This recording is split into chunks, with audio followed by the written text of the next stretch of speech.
আন আবি যাররিন রাদিয়াল্লাহু তাআলা আনহু قال سمعت رسول الله صلى الله عليه وسلم من ادعى ما ليس له فليس منا وليتبوأ مقعده من النار رواه مسلم وقال تعالى في شأن رسوله وما زادهم إلا إيمانا وتسليما اللهم صل على محمد وآله وصحبه وبارك الحمد لله বাংলাদেশের ঐতিহ্যবাহী জেলা যশোর সারসা থানার অন্তর্গত বসতপুর হোসাইনিয়া ফাজিল ডিগ্রি মাদ্রাসা ময়দানে ৬৮তম বাৎসরিক ৬৮টা বছর এখানে কোরআন কারীমের কথা হচ্ছে, কিয়ামত পর্যন্ত হবে ইনশাআল্লাহ। তাফসীরুল কোরআন মাহফিলের স্বনামধন্য সভাপতি জনাব অধ্যক্ষ মাওলানা জহিরুল ইসলাম, অত্র প্রতিষ্ঠানের সম্মানিত অধ্যক্ষ, হাজারো আলেমের উস্তাজ, হায়াতে তজ্জেবা সিহাতে কুল্লিয়া কামনা করছি, বলেন আমিন। এ মাহফিলের প্রধান অতিথি আপনাদের যশোরের কৃতি সন্তান, ইসলামিক চিন্তাবিদ, রাজনীতিবিদ, বিশিষ্ট আলেমে দিন জানাব মাওলানা আজিজুর রহমান। আল্লাহ রাব্বুল আলামিন তার গোলামকে দুনিয়া আখিরাতে কামিয়াবি দান করেন, বলেন আমিন। এতক্ষণ যিনি কথা বললেন কলারোয়া সাতক্ষীরা থেকে আগত মাওলানা খাদিমুল ইসলাম, সম্মানিত পরিচালক মাওলানা আব্দুল গফুর, মঞ্চে বসা ওলামায়ে কেরাম, মঞ্চে বসা অত্র এলাকার সর্বজন শ্রদ্ধাভাজন ব্যক্তিবর্গ, ওয়ারফা'না লাকা যিকরাক, এদের মর্যাদা সম্মান আরও বেশি কামনা করছি আল্লাহ যেন দুনিয়া আখিরাতে বাড়িয়ে দেন। যে আয়াতটা পড়লাম এর আয়াতের পরের আয়াত কি বলেন তো? ওয়ারফা'না লাকা যিকরাক, তারপরে কি? এই আয়াতটা ডবল করে আল্লাহ রিপিট করেছেন। আমি এতদিন আয়াতটা এভাবে পড়ি নাই, এমনি পড়ে গেছি, কিন্তু এর ভেতরে ফি জিলালিল কোরআন থেকে কিছু নতুন তথ্য পেয়েছি, বলি নাকি? শুনতেছেন আপনারা? আল্লাহ পাক বলেন ফা ইন্না মাআল উসরি ইসরা, ইন্না মাআল উসরি ইসরা, অবশ্যই কষ্টের পরে সুখ, অবশ্যই কষ্টের পরে সুখ। তো আল্লাহ এক কথা দুইবার বললেন, আমার এইটা না 14 বার বললো আমি কিছু মনে করতাম না, কিন্তু এই যে উসরুন, এই কষ্টটা, এখানে কষ্ট বলার আগে আল্লাহ মা দিয়েছে, এরপরে দিয়েছেন আলিফ লাম। কোরআনের এই আয়াত নিয়ে চিন্তা ভাবনা করে যতগুলো তাফসির মিলিয়েছিলাম প্রায় 42টার উপরে। উসরুনের আগে আলিফ লাম দিয়ে আল্লাহ এটাই বোঝাতে চেয়েছেন, পৃথিবীতে যদি কেউ একটা কষ্ট সহ্য করে, কিন্তু 3টা কারণে, কয়টা? আপনার কষ্ট সহ্য করলেই হবে না, কষ্ট সহ্য করা লাগবে পৃথিবীতে 3টা কারণে। তাহলে একটা কষ্টের জন্যে আল্লাহ ইসরা দেওয়ার আগে আর আলিফ লাম দেয়নি, আগেরটা মারেফা করে দিলেন, নির্দিষ্ট করলেন, পরেরটা আল্লাহ নাকেরা দিয়েছেন, অনির্দিষ্ট, মারেফা করেন নাই। সাইয়্যিদ কুতুব রহমতুল্লাহ আলাইহি উনি জানাতে চেয়েছেন, দুনিয়াতে যদি একটা কষ্ট কেউ সহ্য করতে পারে 3টা কারণে, কমপক্ষে তাকে আল্লাহ দুনিয়া আখেরাত মিলে 70টা সুখ ভোগ করাবে। কি বুঝলেন বলেন তো? কষ্ট সহ্য করলে হবে না, কারণ কয়টা? আরো জোরে বলেন। কষ্ট তো হাসিনাও পেয়েছে, পাইনি? যাওয়ার দিন কাঁদছিল, আমি জীবনে মনে হয় একদিনই ওনার চোখে পানি দেখলাম, এর আগে আমি জীবনে উনি কেঁদেছেন কিনা আমি জানি না। আর এর আগে যদি কেঁদেও থাকে, শুধু রুমাল দিয়ে একটু চোখ মুছেছে, পানি বের হয়নি, কিন্তু 5 তারিখে আগস্টে দেখলাম কাঁদতেছে, তার মানে কষ্ট পেয়েছে। কষ্ট পেলেই হবে না, কারণ বললাম কয়টা? 1 নম্বরে কষ্টটা আপনাকে আল্লাহর জন্য পাওয়া লাগবে, 2 নম্বরে রাসূলুল্লাহর জন্য পাওয়া লাগবে, 3 নম্বরে মানবতার জন্য পাওয়া লাগবে। আপনি বলেন তো, এই 3টা কারণে যদি দুনিয়াতে কেউ একটা কষ্ট পায়, তার জন্য সুখ শান্তি অপেক্ষা করছে কয়টা? এ কথাটাকে আমি বানালাম। সুতরাং এই 15.5 বছর মিলে বাংলাদেশে আমরা যারা আল্লাহর জন্যে, রাসূলুল্লাহর জন্যে, মানবতার জন্যে কষ্ট সহ্য করেছি, এক একটা কষ্টের কারণে কমপক্ষে 70টা শান্তি আল্লাহ আমাদেরকে দান করবেন। আজ যারা ফিলিস্তিনে মানবতার জন্যে আল্লাহ রাসূলকে মেনে চলে, এটা যদি বাদও দেন যে না আল্লাহ রাসূলকে মানে, এই জন্যে তাদের ওপর অত্যাচার না, তাদের ওপর যে কষ্টটা এখন নেমে এসেছে এটা কিন্তু মানবতার কারণে। কালকেও বিকালে ফেসবুক লাইভে এসে কি বলেছে দেখেছেন না, যে আমরা আজ সফল। মনে করছিলাম বিশ্বের 210 কোটি মুসলমান ফিলিস্তিনে টুকরা টুকরা হয়ে যাওয়ার পর, বিশেষ করে মুসলমানদের গায়ে হাত দিলে তামাম দুনিয়া থেকে পিপিলিকার চাকের মতো করে আমাদের কাছে আসবে। কই কিছুই দেখলাম না। এক ইরান শুধু একা কি করবে? আশপাশে 57টা মুসলিম রাষ্ট্র এখন পৃথিবীতে, কেউ এগিয়ে আসে না। আফগানিস্তান এগিয়ে এসেছে, তামাম পৃথিবীর মুসলমান রাষ্ট্রগুলো যদি আজ এগিয়ে আসতো, আল্লাহর কসম ইহুদিদের ভেতরে আমি দেখেছি, আমি বাইরের রাষ্ট্রগুলোতে ঘুরতে ফিরতে দেখি মৃত্যুকে সবচাইতে বেশি ভয় করে ইহুদিরা আর মুশরিকরা। কোরআনে কারীম জানিয়েছে, ওয়ালা তাজিদান্নাহুম আহরাসান নাসি আলা হায়াতি ওয়া মিনাল্লাযীনা আশরাকু। হে নবী, অবশ্যই, লামে তাকিদ নুনে সাকিলা, আল্লাহ বলেন অবশ্যই আপনি এই পৃথিবীতে 2টা জাতিকে জীবনের ওপরে বেশি মায়া মহব্বত দেখতে পাবেন। 1 নম্বরে ইহুদি, 2 নম্বরে মুশরিক। এই মানুষগুলো দুনিয়াতে সবচাইতে বেশি জীবনের ওপরে এদের আকাঙ্ক্ষা, লোভ, লালসা, সবচাইতে বেশি আগ্রহ জীবনের ওপরে। ইয়াওয়াদ্দু আহাদুহুম লাউ ইউআম্মারু আলফা সানা। এদেরকে যদি বলা হয় 1000 বছর বেঁচে থাকবেন, ওরা বলবে আলহামদুলিল্লাহ, আমরা আরো বাঁচতে চাই। এই যে বেশি দিন বেঁচে থাকার আকাঙ্ক্ষা এই পৃথিবীতে এই 2টা জাতির। এখানে মুশরিকদের কথা আছে, আর সূরা মায়েদার ভেতরে সরাসরি ইহুদিদের নামই আছে। আল্লাহ রাব্বুল আলামিন, আমি যে কথাটা বোঝাতে চাই আপনাদের, ওরা যে কষ্ট দিচ্ছে আজ, একটা কষ্ট সহ্য করার কারণে মহান আল্লাহ দুনিয়াতে তাদেরকে অবশ্যই 70টা শান্তি সুখ ভোগ করাবে। এটা মাস্ট বি করাবে।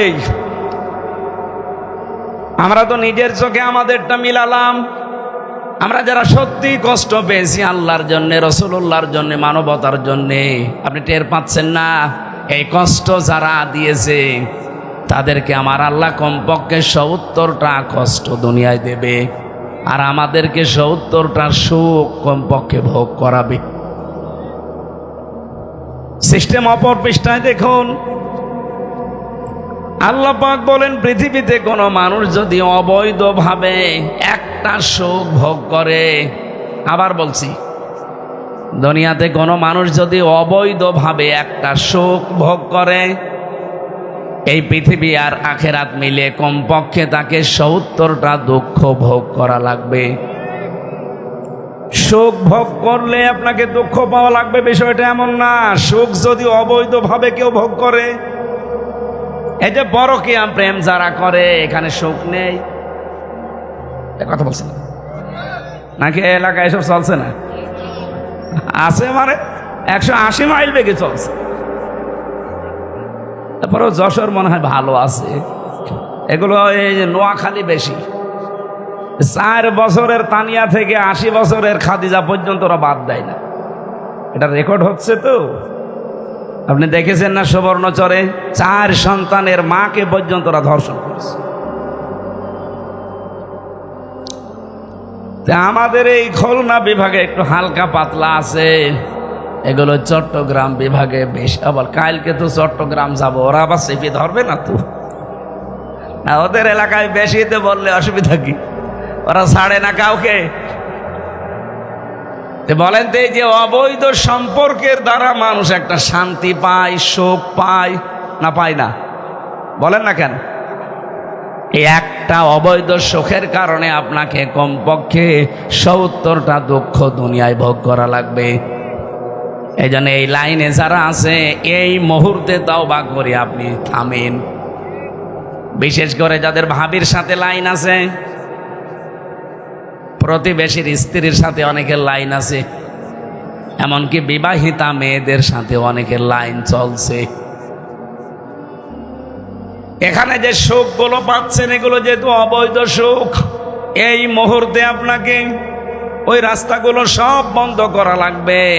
এই রাস্তাগুলো চালু করার জন্য যেহেতু অনেকে মোবাইলের মাধ্যমে করে, সুতরাং মোবাইল নাম্বার এখনই ডিলিট করে দিন। কারা কারা ডিলিট করবেন হাত তোলেন তো।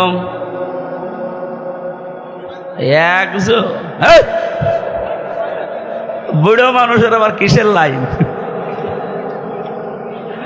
না, আমি হাসির জন্য বলি নাই, বলেন এতগুলো মানুষ হয়তো বুঝেছে আর আন্দাজে রওশনের সাথে মতো হাত তুলে বসে আছে। রওশনের সাথেও ছিল বিরোধী দলীয় নেত্রী, ওরে যা বলতে বলতো ও তাই বল। আমার যশোরবাসী যারা অবৈধ এই সমস্ত কাজ কামে সুখ পান, আপনি লিখে নিতে পারেন সূরা আল নাসর 5 আর 6 নম্বর আয়াত। আল্লাহ দলিল দিচ্ছেন অবশ্যই দুনিয়া আখেরাত মিলে মাস্ট বি আপনার কপালে 70টা দুঃখ আছে। এগুলো আল্লাহ আপনাকে ভোগ করাবে। এই যে অবৈধভাবে 15.5 বছরে যারা টিকে ছিলেন ক্ষমতায়, বলেন তো আপনি তারা কি সুখ পায়নি? কি কথা বলেন না? এই তো প্রায় 8-9 দিন হয়ে গেল, ওই দেশ থেকে কিন্তু হাসিনা পর্যন্ত বলেছে যে সবই আমার দোষ। মানুষ শুধু আমারে গালি দেয়, আমি কি সব একা খেয়েছি? আমার বোন খায়নি? আমার দলের লোকজন যা আছে ওরা কি কেউ কিছু করেনি? সবই আমারে গালি দেন, সব আমারই দোষ। তারাও তো সুখ পেয়েছে, তারা তো জানতো যে অবৈধ সরকার, বিনা ভোটের সরকার, তারপরও তারা আগ বাড়িয়ে বলতো আমি এমপি হব। হয়তো না আপনাদের এই আসনের যিনি ছিল উনিও। বাংলাদেশে যত দায়িত্বশীল ছিল 1628 জন মানুষ, সবাই জানতো যে এটা অবৈধ, এ জোর করে আছে। কিন্তু তারপরও সুখ পাওয়ার জন্যে, শান্তি পাওয়ার জন্যে এই অবৈধ সুখের কারণে ওরা অনেকেই গলা বাড়িয়ে দিয়েছে। গলা বাড়িয়ে কি পেয়েছে আপনি দেখতে পাচ্ছেন না? এক একটা অবৈধ সুখ ভোগ করার কারণে দুনিয়া আখেরাত মিলে আপনাকে 70টা দুঃখ ভোগ করা লাগবে। এখন যারা পাচ্ছে, কয়দিন আগে সিঙ্গাপুরে, মালয়েশিয়া ছিলাম, এই বাংলাদেশে এতদিন যারা ছিল অধিকাংশগুলো এই দেশগুলোতে পালিয়ে আছে। কিন্তু কেউ সাহেব পাড়ায় থাকে না, কেউ বেগম পাড়ায় যায় না, থাকে সব হোটেলে। আমি যে হোটেলে উঠেছিলাম, নিচে নেমে দেখি 2 জন চা খাচ্ছে। কি হুজুর, আমরা আগেই পালিয়েছি। আগে পালাবেন কেন? আপনি অবৈধ সুখ ভোগ করে আজ নিজের বাড়িতেও থাকতে পারলেন না। এমনকি এই দেশে, এই মালয়েশিয়া সাহেব পাড়া বানিয়েছিল, সেখানেও থাকতে পারে না, তালা লাগানো, থাকে হোটেলে। কয়দিন থাকবেন এভাবে? এই কোটি কোটি টাকা যদি আপনি বাইরে পাচার না করে আর মানুষকে কষ্টে ফেলে যদি আপনি এই সুখটা ভোগ না করতেন, আপনি মরণ পর্যন্ত চেয়ারে থাকলেও কেউ নামাতো না। কত মানুষ জেনে শুনে অবৈধ সুখ ভোগ করে।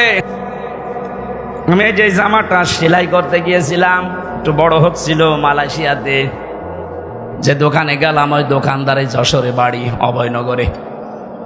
5 জন কাজ করছে। একজনের বাড়ি পাকিস্তান, 2 জনের বাড়ি ইন্ডিয়া, আর একজনের বাড়ি তামিলনাড়ু। 5 জন মিলে ওই দোকানটা চালাচ্ছে। একটু জিজ্ঞাসা করলাম যে কেমন কি খরচ আপনাদের? যশোরের এই লোকটা বলছে, আমি 6.5 লাখ টাকা খরচ করে এসেছি, আমার প্রতি মাসে এখানে ইনকাম 80,000 টাকা। পাকিস্তানের ভাইকে জিজ্ঞাসা করলাম উর্দু ভাষায় ওনারে, উনি আমারে বলছে যে আমার 1,20,000 টাকা খরচ হয়েছে আসতে। ইন্ডিয়ার যে 2 জন আছে জিজ্ঞাসা করলাম আপনাদের কত? ওরা বলছে আমাদের 2 লাখ খরচ হয়েছে, 2,20,000। আর একজন যিনি ছিলেন তারে বললাম আপনার কত? বলছে আমার মাত্র 30,000। ওটা থাইল্যান্ডে বাড়ি, 30,000। মানে বাংলাদেশের টাকা হিসাব করে আমি দেখলাম একজনের 30,000, একজনের 1,20,000, একজনের 2,20,000, আর আমাদের আল্লাহর ওলির 6.5 লাখ। অথচ সবার উপায় এক। এই 5 জনই প্রতি মাসে মাসে এই দোকান থেকে এই কাপড় চোপড় সেলাই করে 80,000 টাকা করে উপায় করে। টাকা ইনভেস্ট করলো সবাই কি সমান? কথা বলে না কেন? কোথায় 6.5 লাখ আর কোথায় 30,000? যদি ওটা পাশের রাষ্ট্র থাইল্যান্ড, সেখানে মেনে নিলাম, আর ইন্ডিয়া, পাকিস্তান আর আমরা এ তো পাশাপাশি রাষ্ট্র। কি তা আমরা তো একভাবেই প্লেনে যাই, আমার উপায়ও এক, অথচ আমার আকাশ পাতাল হয়ে যাচ্ছে। কোথায় 1,20,000 আর কোথায় 6.5 লাখ? কেন এ টাকা দেওয়া লাগবে? কয়েকজন এলিট পার্সন যারা শিক্ষিত মানুষের সাথে দেখা করলাম যে কেন হয় এটা, ওনারা আমারে বলছে এখানে সিন্ডিকেট, এখানে শেখ রেহানা আর ওই দরবেশ সালমান রহমান, আর একজন নাম বলল এমপির, এই 3 জন মিলে সারা বাংলাদেশ থেকে যত মানুষ বাইরের দেশে যায় তাদেরও খরচ কিন্তু খুব বেশি হলো 2 লাখ টাকায় হওয়ার কথা ছিল, অন্তত মালয়েশিয়া, সিঙ্গাপুর এ সমস্ত জায়গায়। কিন্তু তারা কমপক্ষে 6.5 লাখ, আর সিঙ্গাপুরে তো 12 লাখ 15 লাখ। এই টাকাগুলো তারা এখান থেকে পার্সেন্টেজ হিসাবে তাদেরকে পাঠিয়ে দেওয়া লাগে। এই যশোরের এই ছেলেটা এত গরিব মানুষের ছেলে, ওর পুরা ডিটেলস আমি বসে বসে শুনছিলাম। এই গরিব মানুষের কাছে আপনি এইভাবে করে জুলুম করে টাকাগুলো সারা বাংলাদেশে এইভাবে নিয়েছেন। অবৈধ সুখ তো কম ভোগ করেননি, এখন দুঃখ ভোগ করেন 70টা। এক একটা অবৈধ সুখের কারণে যদি 70টা দুঃখ হয়, 15.5 বছরে কত সুখ পেয়েছেন? আপনি মনে করেন 50টা সুখ পেয়েছেন, তাহলে এক একটা 70টা 50টা সুখের কারণে 70 দিয়ে গুণ দেন তো। হ্যাঁ, মোবাইল সামনে রাখো, গুণ দাও। 3,500 দুঃখ ভোগ করা লাগবে এই 15.5 বছরে যারা সুখ পেয়েছে। তারপরে সুখের আশা করি। অনেকে এখনই বলছে চট করে চলে আসবে। আরে ভাই, 3,500 দুঃখ আগে ভোগ করে। আমার কথা যদি বুঝে থাকেন একটু বলেন তো ঠিক আছে কিনা, নাকি আল্লাহর কথা মিথ্যা হবে? জীবনেও না। আমি তো 100% বিশ্বাস করি যারা অবৈধ সুখ পেয়েছেন তারা এরকম দুঃখ দুনিয়া আখেরাত মিলে পাবেনি। সুতরাং ওরা ফাওনা লাকা যিকরাকে আয়াত থেকে আমি এনাদের মর্যাদা সম্মান কামনা করেছি। দুনিয়া আখেরাতে আল্লাহ যেন বাড়িয়ে দেয় তার ঈমান এবং আমল অনুযায়ী। আজকের মাহফিলে উপস্থিত আছে আপনাদের যশোরেরই সন্তান, যশোর মুক্তিযোদ্ধা ডিগ্রি কলেজের সম্মানিত অধ্যাপক জাহাঙ্গীর হোসেন। ওনার মা মারা গেছে, দোয়া চেয়েছে আপনাদের কাছে আল্লাহ মাকে যেন জান্নাতুল ফেরদাউস নসিব করে। খুব মা ভক্ত মানুষ। আপনি আরেকটু মায়ের কথা বলবেন ও কেঁদে ফেলবে। সন্তানের মনাজাত, সন্তানের চোখের পানি যেহেতু আল্লাহ ফেরত দেয় না, আল্লাহ যেন স্যারের মাকে মাফ করে দেন, বলেন আমিন। সামনে বসা মুসলমান ভাইরা, যশোর মানে আমার বাড়ি, বাড়ি আমার এই যে পাশে কুষ্টিয়া। আমি এই খুলনা বিভাগের ভেতরে যদি বাড়ি থেকে বের হয়ে আসি, মনে হয় যে আমি এই ঘর থেকে এই ঘরে আসলাম। একটু দূরে গেলে মনে হয় যে না, এই গ্রাম থেকে ওই গ্রামে গেছি। কালকে যেহেতু কক্সবাজার, মনে হবে যে অন্তত একটু দূরে গেলাম। কিন্তু যশোর, ঝিনাইদহ, বিশেষ করে মাগুরা, নড়াইল, আজকে রাতে আছে নড়াইলে, এই সমস্ত জায়গায় আসা মানে আমি নিজের বাড়িতে বসে আছি।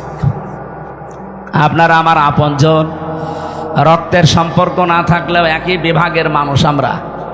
হয়তো দেখা যাচ্ছে যে কোনো সাইড দিয়ে আত্মীয় হয়েও যেতে পারি। সামনে বসা এই সমস্ত আপনজন মুসলমান ভাই আর বোনেরা, আমি মাওলানা আজিজুর রহমানের কাছ থেকে এই কথাটা শুনেছি যে সবাইকে আপন মনে করা লাগবে। অনেকের ভেতরে হয়তো এই গুণটা নেই, আল্লাহ ওনাকে এই গুণটা দিয়েছেন। এমনকি উনি এমন কোনো কথাবার্তার, এমন কোনো কাজ করেন না যে অন্যকে একটু কষ্ট পাবে। এই আচরণটা ওনার না, রসুলের। ফাবিমা রহমাতিম মিনাল্লাহি লিনতা লাহুম ওয়ালাউ কুনতা ফাজ্জান গালিজাল কলবি লানফাদ্দু মিন হাওলিক। আল্লাহ তাআলা বলেন, হে নবী, আপনার অন্তর যদি, হৃদয় যদি কঠোর হতো তো মানুষ আপনার কাছে আসতো না। আপনার দিলটা আমি নরম করে দিয়েছি, এই জন্য তো মানুষ আপনার কাছে এত ভেড়ে। সুতরাং ওনার ওই কথাটা আমরা যেন সারা জীবন মেনে চলতে পারি যে আমরা সবাই, সে যে ধর্মের লোক হোক, যে দলের লোক হোক, যশোরবাসী, খুলনাবাসী, এ বিভাগের লোক, আমরা সব এক। কথা বলেন না কেন? এ বিভাগের 10টা জেলায় যদি কিছু হয়, সারা বাংলাদেশের অন্যান্য বিভাগের লোকজন কিন্তু গালি আগে দেবে খুলনা। খুলনা মানেই যশোর, খুলনা মানেই কুষ্টিয়া। কি কথা বুঝতেছেন? সুতরাং আমরা এমন আচরণ করব, আমরা যেন নিজের আপন ভাইয়ের মতো সিমেন্টেড হয়ে যেতে পারি। সম্মানিত মা এবং বোনেরা, পর্দার আড়ালে যারা বসে আছেন, সবাইকে নিয়ে আল্লাহর দরবারে উচ্চ স্বরের শুকরিয়া আদায় করছি। প্রচণ্ড গরম পড়ছে দিনের বেলা, তো তারপরও যে আল্লাহ আমাদেরকে বসিয়ে রেখেছেন ধৈর্য এবং সহ্য সহকারে, বলেন আলহামদুলিল্লাহ। ভারাক্রান্ত একটা মন নিয়ে বসেছি, কারণ মন মেজাজ ভালো নেই। তিনের এই অবস্থার জন্য আজ বিশ্ব মুসলিম দায়ী। নবীজি বলেন, মানিদ্দাআ মা লাইসা লাহু ফালাইসা মিন্না। এই পৃথিবীতে যে জিনিসের দাবি তোমার না, ওই জিনিস যদি তুমি দাবি করো, দখল করো, ওটা যদি আয়ত্তে নিয়ে নাও, 2টা কথা আল্লাহর নবী হাদিসে বললেন, ফালাইসা মিন্না। 1 নম্বরে সে আমার দলভুক্ত না। 2 নম্বরে ওয়ালিয়াতাবাওয়া মাকআদাহু মিনান নার, ও যেন তার নিজের স্থান জাহান্নাম বানিয়ে নিল। গতকালকে বাংলাদেশের বিভিন্ন প্রতিষ্ঠানে অনেকে ইসরায়েলের প্রোডাক্ট এই নাম দিয়ে হামলা চালিয়েছেন, দখল করেছেন। আমি কি বেশি বললাম? এটা করলেন কেন? এই যে বাটা কোম্পানি বলেন আর যে কোম্পানি বলেন, আপনি কেন তাদের এই জিনিসপত্রগুলো দখলে নিয়ে নিলেন? এগুলো যারা করেছেন ফেরত দিয়ে আসেন, ঠিক হয়নি আপনার এটা। আপনি 1 নম্বরে যদি যে জিনিসের দখল আপনার না, যে জিনিসের দাবি আপনার না, আপনি জোর করে ওইটা ভোগ দখল করেন, যতদিন করবেন ততদিন আপনি নবীর উম্মতের বাইরে থাকবেন। ফালাইসা মিন্না, সে আমার দলের লোক না। এ বাংলাদেশে আগস্টের 5 তারিখের পর থেকে বহু মানুষের চরিত্র আমরা এরকম দেখতে পেয়েছি, যে জিনিসের দাবি তার নেই, সেখানে যে দাবি করে বসে, যেটা আমরা চাঁদাবাজি বলে জানি। নাকি যশোরে শুরু হয়নি? এগুলো যারা করেছেন, আপনি ওই জিনিসগুলো ফেরত না দিলে নবীর উম্মত আর থাকতে পারবেন না।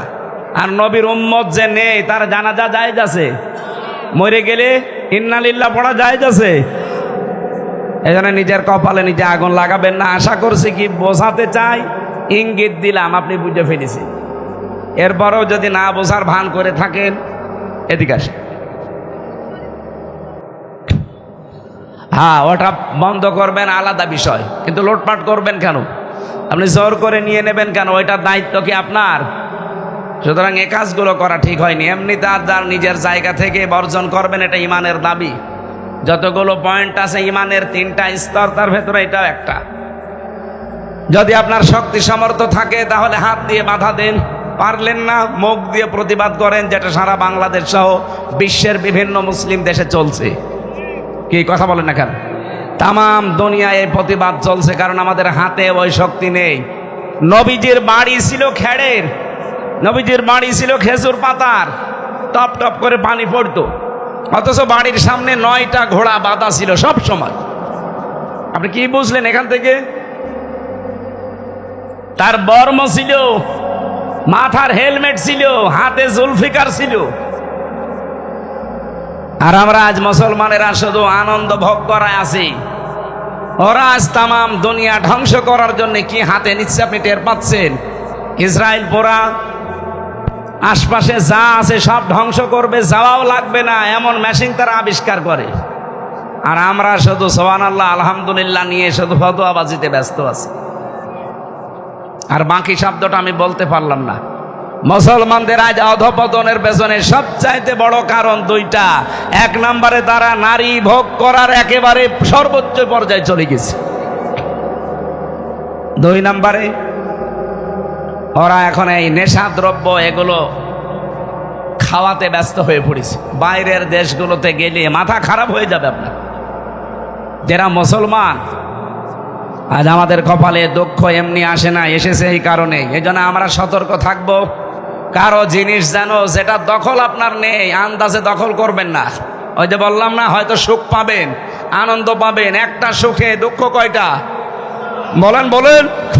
আগস্টের 5 তারিখের পর থেকে বাংলাদেশ জামাতি ইসলামী কারো কাছে 1 টাকা সাথিয়ে দাবি করে নাই, তারপরেও তারা চলছে না। আপনার করা লাগবে কোন কারণে? বলেন না আমাদের সবকিছু হারিয়ে গেছে, তাদের হারায়নি। সুতরাং এই দোহাই দেওয়া যাবে না, এটা বন্ধ করেন। সেদিন ফজু পাগলা নামে একজন বলছে এতদিন আমাদের কাছ থেকে নিয়েছে, আমরা এখন একটু খাবো না। আরে শয়তান, এটা একটা মাসলুম সংগঠন বিএনপি, একে ডুবানোর জন্য এই ফজু পাগলার আবিষ্কার। আমার মনে হয় এই ফজু নামে এই লোকটাকে পাবনায় পাঠানো দরকার। ওর বাড়ি হচ্ছে কিশোরগঞ্জ। পাবনায় পাঠিয়ে বড় ইঞ্জেকশন এসে, সেদিন আমি পাবনায় গিয়েছিলাম, যে দেখি পাগল সব প্রায় চলে গেছে। 750-800 পাগল থাকে সেখানে, মাত্র আর 150-র উপরে আছে মাত্র কয়েকজন। বললাম পাগল, বলছে সব ভালো হয়ে গেছে, চলে গেছে। আর এখন নতুন নতুন পাগল আমদানি হচ্ছে, ওগুলো সব বাংলাদেশ থেকে, বিশেষ করে চাঁপাইনবাবগঞ্জের এই যে মুফাসসিরে কোরআন স্বামী আর স্ত্রী, কে এই 2 জনকেও পাঠানো দরকার কিছুদিনের জন্য পাবনায়, যে থান এখানে থাকেন আর ইঞ্জেকশন দিয়ে দেয়। ওই যে কুকুর মারে যে ইঞ্জেকশন দিয়ে। তাছাড়া এ মাথা খারাপ হয়ে গেছে, আর ভালো হবে না। আমি আর নিচে নামলাম না, আপনারা উল্টাপাল্টা ধারণা করবেন না। আমি বিএনপির বিরুদ্ধে না, সত্যি কথা বলছি। আমি শহীদ জিয়াউর রহমানের নামে মন থেকে দোয়া করি, তারেক জিয়া সাহেবের জন্য আমি মন থেকে দোয়া করি। কিন্তু এই মাজলুম দলটা ভারতের চাইলে, ভারতের গলক ধাঁধায় পড়ে এই দলটাকে অনেকে ডোবানোর জন্য চেষ্টায় আছে। তার ভেতরে যাদের নাম বলছি এদের কোনো কাজ নেই, কোনো কাম নেই। আপনি বলেন তো এদের কোন ব্যবসা আছে? বাংলাদেশে কেউ যদি রাজনীতি করতে চান, তারা আলাদা কর্মজীবন থাকা লাগবে। আর রাজনীতি যদি আপনার কর্মজীবন হয়, আপনি তো দুর্নীতি করবেন 1 আর 2। কি কথা বলেন না কেন? আল্লাহ আমাদের সামনে জাতিকে যেন বাঁচান, বলেন আমিন। সূরা ফাতাহ, ফাতাহ মানে বিজয়। ফাতাহ মানে কি? সামনে বিজয়ের সম্ভাবনা দেখা যাচ্ছে, এই জন্য এই আয়াতগুলো পড়েছি আমরা। তাফসির আকারে কথা বলতে হলে উসুলে তাফসিরের যে নিয়ম নীতিগুলো আছে, মূল নীতি 13টা থেকে 15টা, এগুলো এতগুলো বলতে গেলে আজান দিয়ে দেবে। আমি একেবারে আয়াতে চলে যাচ্ছি একবারে। এই আপনারা ওঠেন কেন? সূরা ফাতাহ থেকে বলছি এবার 28 এবং 29 নম্বর আয়াতের প্রথম অংশে বিশ্ব নবী মুহাম্মদুর রাসূলুল্লাহ সাল্লাল্লাহু আলাইহি ওয়াসাল্লামকে আল্লাহ নির্দেশ দিচ্ছেন, হুয়াল্লাযী আরসালা রাসূলাহু বিল হুদা। তিনি সে আল্লাহ যিনি তার রাসূলকে এই পৃথিবীতে পাঠিয়েছেন হেদায়েত সহকারে। কি সহকারে? আরো জোরে বলেন। এখন হেদায়েতকে, দুনিয়ার কোনো মানুষ যদি হেদায়েত না পায়, সে জান্নাত পাবে। আরো জোরে বলেন। তাহলে হেদায়েত পেতে হলে জান্নাত পেতে হলে মাস্ট বি আপনাকে হেদায়েত পাওয়া লাগবে। কোরআনে কারিমে জানিয়েছেন আল্লাহ হেদায়েত পাবে কারা? সূরা বালাদের ভেতরে 5 দফা কর্মসূচি যারা হাতে নেবে আল্লাহ তাদেরকে হেদায়েত দান করবে।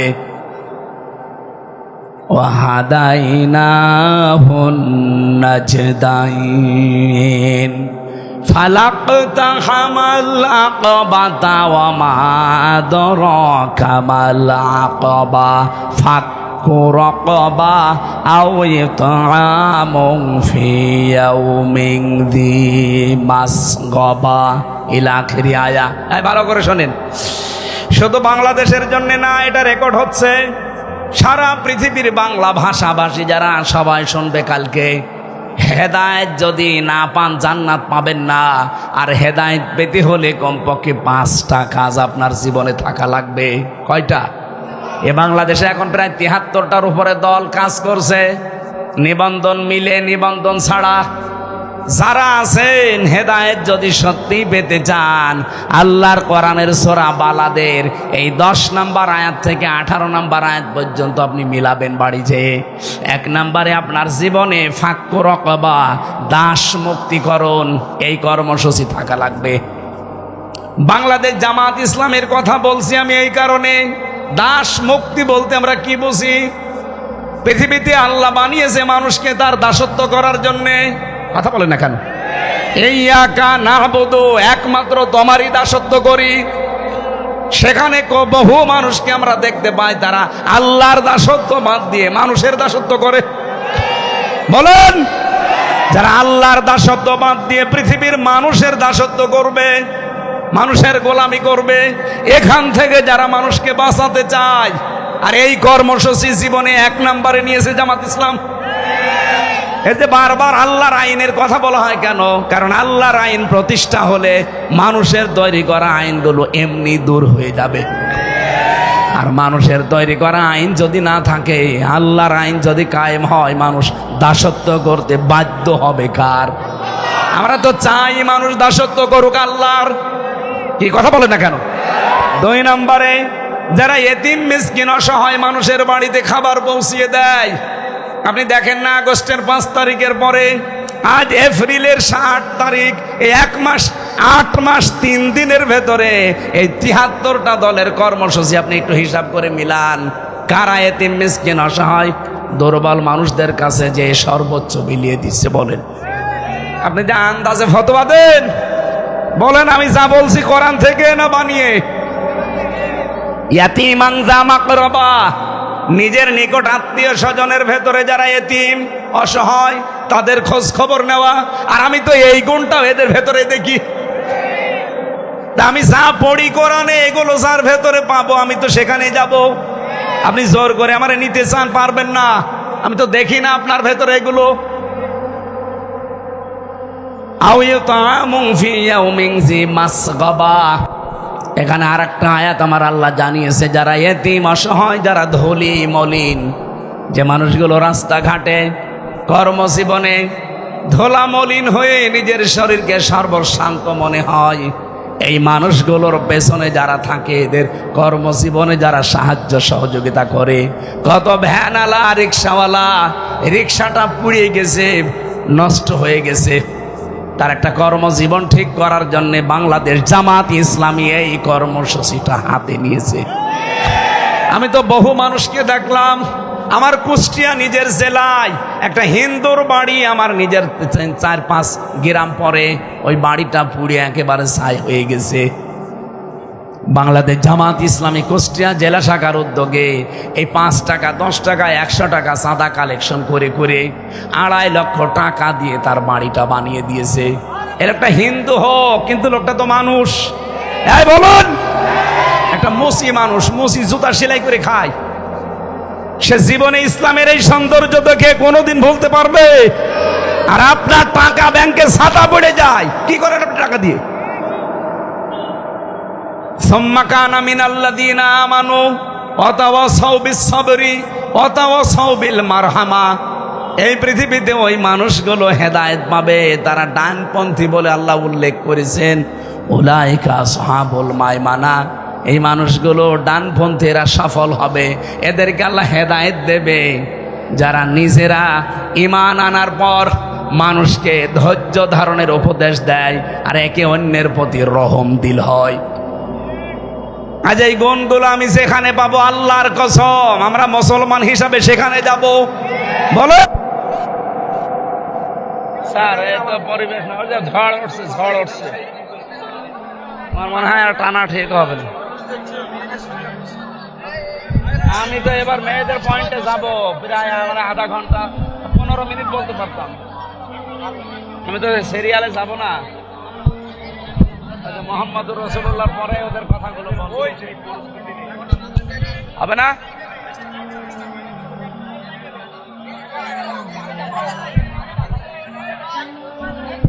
এই হবে না, আরে জানাটা নষ্ট, মোনাজাত করে দিলাম। আল্লাহুম্মা আমিন। ওই দেখেন ঝড় উঠছে, কি 2 মিনিট দেবে, বাড়ি যাওয়া লাগবে না? লা হাওলা ওয়ালা কুওয়াতা ইল্লা বিল্লাহিল আলিয়্যিল আযীম। রব্বানা আতিনা ফিদ দুনিয়া হাসানা ওয়া ফিল আখিরাতি হাসানা ওয়া কিনা আযাবান নার ওয়া আদখিলনাল জান্নাতা মা'আল আবরার ইয়া আজিজ ইয়া গাফফার ইয়া রাব্বাল আলামিন। আল্লাহ তাআলা, পরিবেশ আমাদের অনুকূলে আর নেই, আকাশের অবস্থার দিকে তাকিয়ে আমরা শেষ করে দিলাম। বহু ছোট ছোট বাচ্চা কাচ্চা আছে। সম্মানিত মা বোনেরা, আসলে কি করব, মুরব্বির কারণে কিছু বলতেও পারছি না।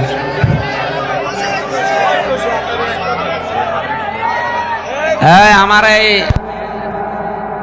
নিয়ে আমি জেলখানায় যে দাম্পত্য জীবনের বই লিখেছিলাম, ওদের যে কলহ বাঁধে মেয়েদের সাথে, স্বামী স্ত্রীর, মেয়েদের মা বোনেরা আপনার স্বামীকে দিয়ে গাড়ির কাছ থেকে বইটা নিয়ে যাবেন মোনাজাতের পরে। আপনাদের যে সমস্যাগুলো প্রায় 120 পৃষ্ঠা লিখেছি, আর এটা সমাধান করা লাগে কি কি করে, ওখানে পয়েন্ট আকারে দেওয়া আছে। আপনারাও নিয়ে আপনার মেয়েকে পড়াবেন, নিজের বউকে পড়াবেন, অন্তত শান্তি আসবে আমি আশা করছি। গন্ডগোল আর হবে না যদি মেনে চলতে পারি। ওই যে গাড়ি আছে এখানে, মেয়েরা আপনার বাচ্চাকে আপনার স্বামীকে পাঠিয়ে দেন যেন নিয়ে যায় ওখান থেকে।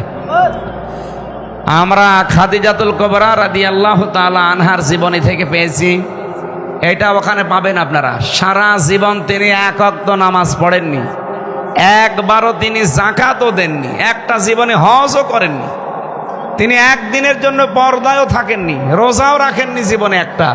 কিন্তু আল্লাহ তাকে নিজে সালাম পাঠিয়েছেন আর জান্নাতে ঘর বানিয়ে তার জন্য সুসংবাদ পাঠিয়েছে।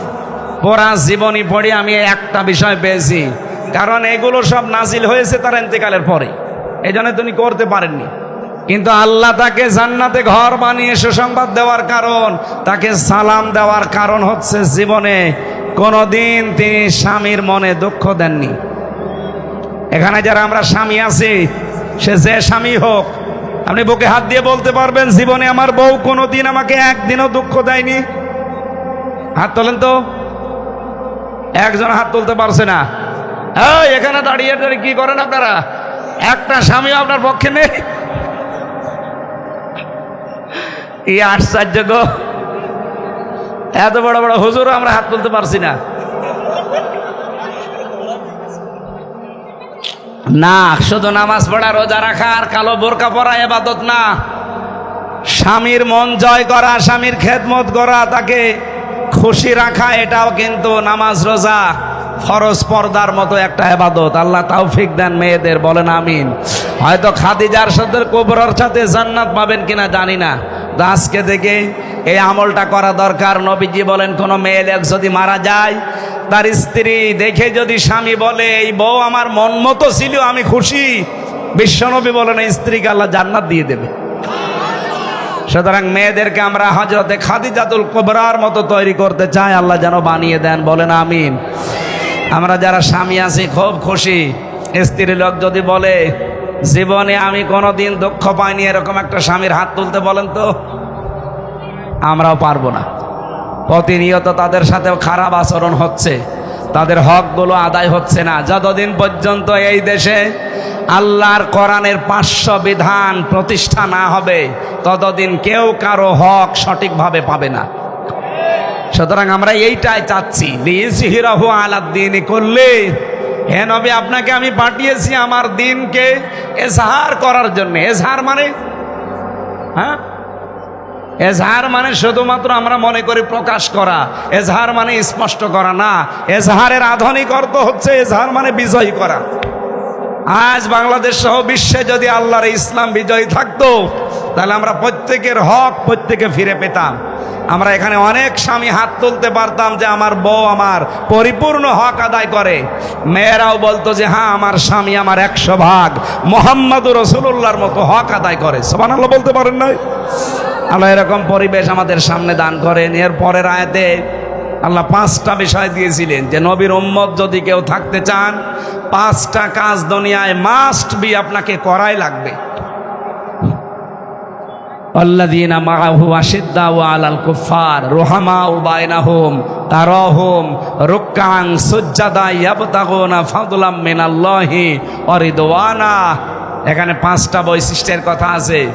মুহাম্মদুর রাসূলুল্লাহর উম্মত যদি কোনো নারী পুরুষ হতে চান, সূরা ফাতিহার এই 29 নম্বর আয়াত, বাড়ি যে ফি জিলালিল কোরআন, ইবনে কাসির মারিফুল কোরআন, এ বাংলায় পাওয়া যায়, কিনে কিনে পড়েন, নিজের ভেতরে প্রতিষ্ঠা করেন এগুলো। আল্লাহুম্মা আমিন। লা হাওলা ওয়ালা কুওয়াতা ইল্লা বিল্লাহিল আলিয়্যিল আযীম। মাবুদ, আমরা যেভাবে আরম্ভ করেছিলাম, পরিবেশও যেভাবে ছিল, আমরা কোরআনের কথা যেভাবে শুনছিলাম, আল্লাহ আমাদের আগ্রহর দিকে তাকিয়ে এই যে চাতক পাখির মতো আমরা বসে দাঁড়িয়ে শুনছিলাম, আমাদেরকে তুমি মেনে চলার সুযোগ দাও। এ মাহফিলের আয়োজন করতে গিয়ে যারা শ্রম দিল, আল্লাহ এদের শ্রমগুলো কবুল করে নাও। বিশেষ করে এই মাদ্রাসাটা কিয়ামত পর্যন্ত এখানে তুমি জারি রাখো। এই এলাকার জন্য আল্লাহ তুমি দ্বীনের মার্কাজ, হেদায়েতের মার্কাজ বানিয়ে দাও। রব্বুল আলামিন, আজকের মাহফিলের সম্মানিত সভাপতি এ মাদ্রাসার প্রিন্সিপালকে কবুল করো। প্রধান অতিথি মাওলানা আজিজুর রহমান সহ অধ্যাপক জাহাঙ্গীর হোসেন সহ যত আলেম এসেছে, আমার বিশ্ববিদ্যালয়ের বড় ভাই দেখি এখানে বসে আছে, আল্লাহ তুমি তাকেও মঞ্জুর করো। সম্মানিতা মা বোনদেরকে তুমি খাদিজাতুল কুবরার মতো বানিয়ে দাও। তাদের পেটে এমন এমন সন্তান তুমি দান করো, আমরা মারা গেলে তারা যেন দোয়া করে, রব্বির হামহুমা কামা রব্বায়ানি সগীরা। আল্লাহ, মুসাফির অবস্থায় আছি, তুমি ফিলিস্তিনের মুসলমানদের জন্য সাহায্যকারী হয়ে যাও। হাসবুনাল্লাহু ওয়া নি'মাল ওয়াকিল, নি'মাল মাওলা ওয়া নি'মান নাসির। আল্লাহুম্মা ইন্না নাজআলুকা ফি নুহুরিহিম ওয়া নাউযু বিকা মিন শুরুরিহিম। সমস্ত কাফেরদের বিরুদ্ধে তোমাকে রাখলাম, আল্লাহ তুমি নিজেই মোকাবেলা করো, তুমি তাদের সাহায্যকারী হও। ইসরায়েলকে পৃথিবীর মানচিত্র থেকে হালাক করে দাও। আগামীর এই বাংলাদেশটা কোরআনের হাতে তুলে দাও। আল্লাহ তাআলা এই মাদ্রাসার প্রতিষ্ঠাতা যিনি, এখনো যারা দায়িত্বে আছে, বিশেষ করে